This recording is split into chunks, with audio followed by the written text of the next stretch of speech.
Everyone wants quick money, fast profits, overnight success, one lucky trade. And yet, history shows us something uncomfortable. Quick money almost always ends in loss, not because people are stupid, not because they lack information, but because the human brain is wired to fail under greed. Today, we're not talking about stocks or crypto or business tactics. We're talking about your psychology and why greed quietly sabotages every easy money dream. When people hear the phrase easy money, something powerful happens in the brain. It releases dopamine. But here's the trick. Dopamine isn't happiness. It's anticipation. It's the same chemical released when you think you're about to win, not when you actually do. So the moment you hear phrases like, double your money, guaranteed returns, or this will explode soon, your brain reacts. Before any money is made, you feel excitement, certainty, urgency. That dopamine rush quietly shuts down the rational part of your brain, the prefrontal cortex, the part responsible for logic, risk assessment, and long-term thinking. In that moment, emotions take control. That's why quick money opportunities always feel obvious when you're inside them, and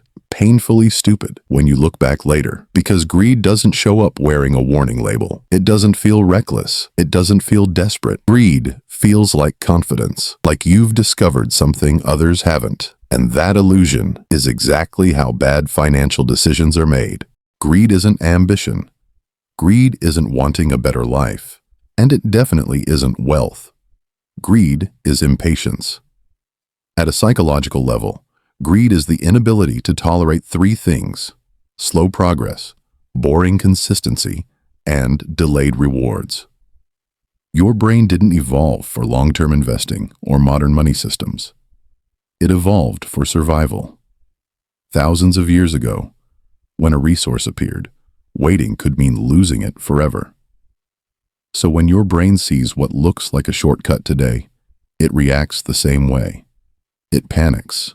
And it whispers, take it now, before it's gone. That's why people start overtrading, why they ignore risk, why they go all in, why they break the very rules they promised themselves they'd follow. Greed doesn't just change decisions. It compresses time. The future disappears. Long-term consequences fade. All that matters is right now. And that's how impatience quietly turns into financial self-sabotage. Quick wins are more dangerous than losses. Why? Because your brain can't tell the difference between luck and skill. You make money fast once, and suddenly your confidence skyrockets, much faster than your actual competence. This is called overconfidence bias. It's subtle but dangerous. You increase your position size. You start taking bigger risks. You stop listening to warnings. You begin to believe you're different. Psychologically, this is where things start to unravel. Markets don't punish ignorance first. They punish overconfidence. That one early win feels like mastery, but it's a trap. It tricks your brain into thinking you're smarter than you are. And that false sense of control is often the start of a steep fall. The irony, the very thing that feels like proof of your skill is usually proof of how fragile your position really is. And now comes the turning point. The trade turns against you. The business slows. The sure thing you were so confident about starts bleeding. But here's what's fascinating. Your brain refuses to accept the loss.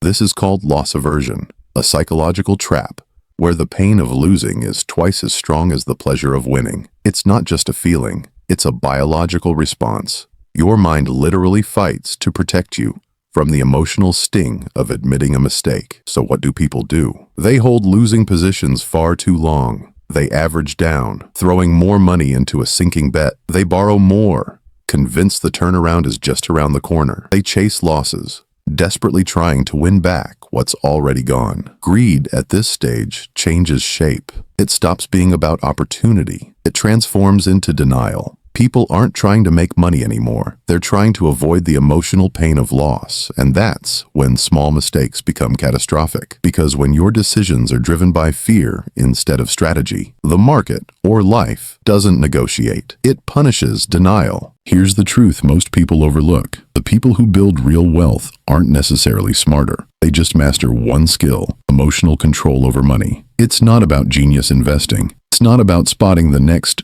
sure thing. It's about delaying gratification, even when the world screams for instant rewards, respecting risk, not chasing excitement, distrusting the thrill of quick wins, even when it feels obvious in the moment. Quick money feeds the ego, gives you a rush, a story, fleeting sense of superiority.